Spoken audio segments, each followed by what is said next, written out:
Hi everyone! Welcome to Janaiscape!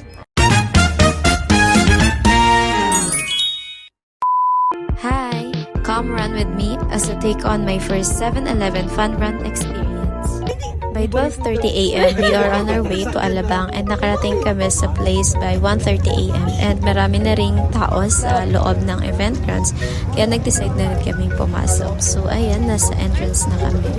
First stop, ito yung unang booth na sumalubong sa amin pagkarating namin sa event grounds. Then second is pumunta kami sa may Lysol. Then third one is sa Coca-Cola.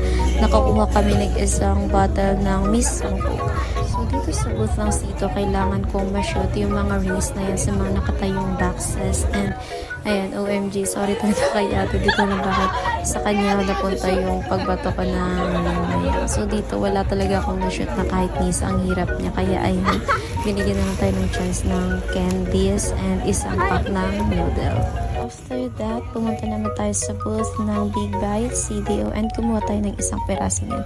Then next is, dito tayo pumunta sa vitamins, dito sa drinks na to, and ayan, shot po. Ayan, yung mga kasama natin na kumuha. So while walking, marami pang mga iba't ibang brands yung nagbigay sa amin ng mga products nila. And ayan, nakipila din kami dito sa booth ng Sunsilk kasi ang ganda ng mga ginagawa nila sa hair. So nilalagyan ng design. And at dito naman sa booth ng Clover, ayan, unang hawak pa lang, tumama agad. So ayan, nag-next try tayo. And ayan, tumama agad siya. So wala. Kaya ayan, binigyan na lang tayo ng mga 4 to 5 pieces ng Clover chips. Another is a Unilever. Mabilis lang yung pila dito kasi kaka-open lang ng booth nila. And oh my god, Mr. Donut. After how many hours? Then after nun is pumunta na kami sa parking and kumain ng lugaw. And nagpahinga for about 1 hour. Then bumalik kami sa event grounds by 6 a.m. since yung call time sa gun start na 5 km is 6:30. So ayan yung mga kasama ko. Then nagantay lang kami sa pila para sa gun start and by 6:45 nung nag-start yung sa 5 km. And ayan, naging walkathon siya. Kaya medyo mabagal lang siya. Di kagad nakapag-start since masyadong marami. Then here we started our first ever 5 km fun run at the 7-Eleven Run 2026.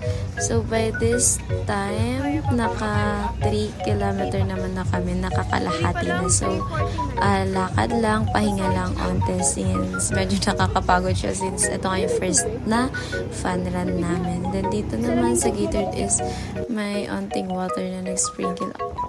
And ayan, takbo na tayo. Hinabol ko lang talaga dyan yung partner ko. Botak-botak-bo ang ginawa natin. And of course, nakarating na tayo sa finish line.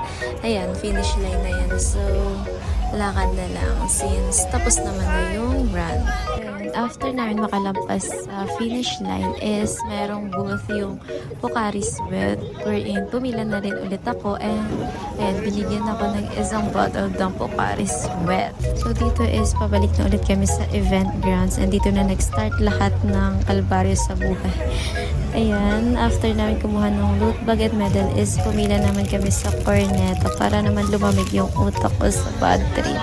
So, it's a wrap and eto yung mga nakuha namin. Bale, 5 kami na tumakbo. Thank you so much 7-Eleven for the experience. Bye!